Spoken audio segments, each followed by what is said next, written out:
eu sou o professor Everton Alves, especialista em paleontologia e autor do livro Curiosidades sobre os Dinossauros, 30 fatos científicos que Hollywood não mostrou. Mas eu estou aqui hoje para falar sobre essas curiosas criaturas, os dinossauros.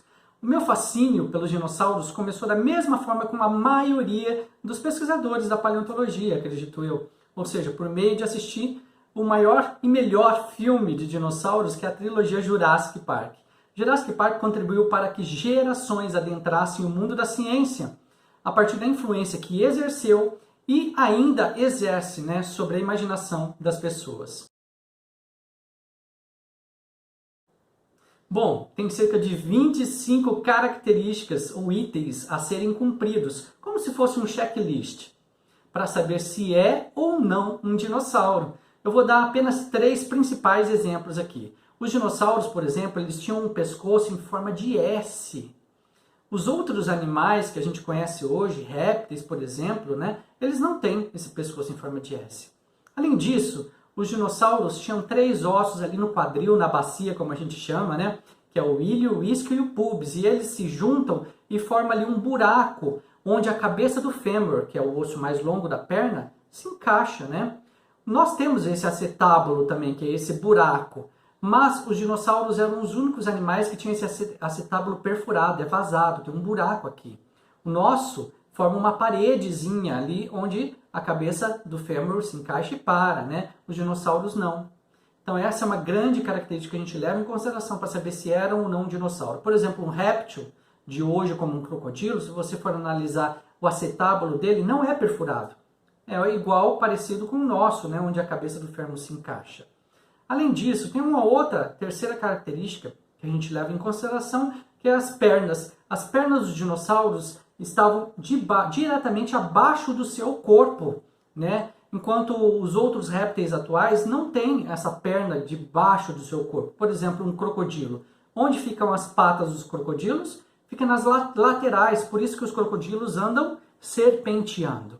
E assim a gente sabe o que é ou o que não é um crocodilo, ou um dinossauro, na verdade, quando a gente vai analisar os fósseis desse bicho, Atualmente se usa árvores filogenéticas construídas em um programa dentro de um computador, a fim de analisar o parentesco entre esses dinossauros e onde eles se encaixavam dentre os diversos grupos taxonômicos que já existiram.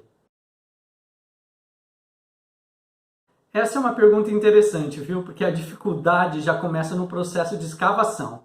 É uma etapa muito, muito difícil, debaixo de sol, por horas e horas escavando na esperança de encontrar alguma coisinha sequer. Mesmo usando os instrumentos adequados, as rochas elas são muito duras e exigem um esforço muito, muito grande para acessar qualquer fóssil que esteja lá no meio daquela rocha. Não é como a gente vê nos filmes, no cinema, em que os paleontólogos estão usando pincéis para afastar a areia dos fósseis. Não. São rochas tão duras que muitas vezes é preciso usar britadeiras, aquela utilizada dentro da construção civil, para ter acesso a alguns pedacinhos de fósseis. Esse é outro problema. Também não é fácil, ou como as pessoas pensam, de que a gente vai chegar lá e encontrar um dinossauro inteiro, Não. Às vezes se encontra um pedacinho ali do ossinho da mão, ou um ou 2 ossinhos ali da cauda, e só. Os ossos, na maioria das vezes, não são encontrados juntos e estão em péssimas condições para serem analisados, viu? Isso é importante a gente saber também. E dependendo do tamanho do bicho, pode levar até 5 ou 7 anos para retirar ele lá de dentro da rocha. Viu como que é custoso? E depois vem ainda a etapa de analisar em laboratório para tentar identificar de qual espécie esse bicho era, E isso exige muita pesquisa, muita leitura e viagem, para outros museus ou laboratórios para comparar as peças que você encontrou com as peças que eles já têm lá, Por isso existe muita grana gasta, E depois vem a etapa da escrita de um artigo científico também, a fim de submeter esse manuscrito para revistas científicas, para ser criticado por outros paleontólogos, para ter a oportunidade, de ser publicado finalmente. E ainda não acaba por aí, viu? É preciso fazer lives, escrever releases para revista, dar entrevistas para rádio, para TV, a fim de divulgar sua descoberta. São ciclos intermináveis. Não, eu nunca encontrei fósseis de dinossauros. Em minhas escavações, eu encontrei outros bichos e estruturas bem menores, como por exemplo coprólitos, que são cocôs fossilizados de alguns animais, rizomas, que são raízes de plantas, né, fossilizadas, conchas de invertebrados, pedaços de casco de tartaruga fossilizados, entre outras coisas. E toda essa escavação ocorre em sítios fossilíferos bem conhecidos, onde já tem equipes trabalhando já há dezenas de anos, né? As pessoas imaginam que é fácil encontrar fósseis de dinossauros, mas não é, viu? São raros, especialmente os terópodes. O que são terópodes? São aqueles dinossauros bípedes, né?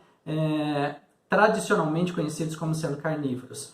E os sítios fossilíferos geralmente ficam dentro também de propriedades privadas, o que exige autorização para ter acesso. Geralmente se encontra fósseis por acaso, viu? Seja num sítio ou fazenda, ou em regiões onde trabalhadores estão cortando terras para construir estradas. É claro que essas regiões precisam ser regiões onde haja depósitos sedimentares, isto é, são rochas específicas nas quais se é possível encontrar fósseis. Mas também existe outra possibilidade. Os paleontólogos, por exemplo, usam mapas onde consta ali os diversos tipos de rochas espalhados pelo país.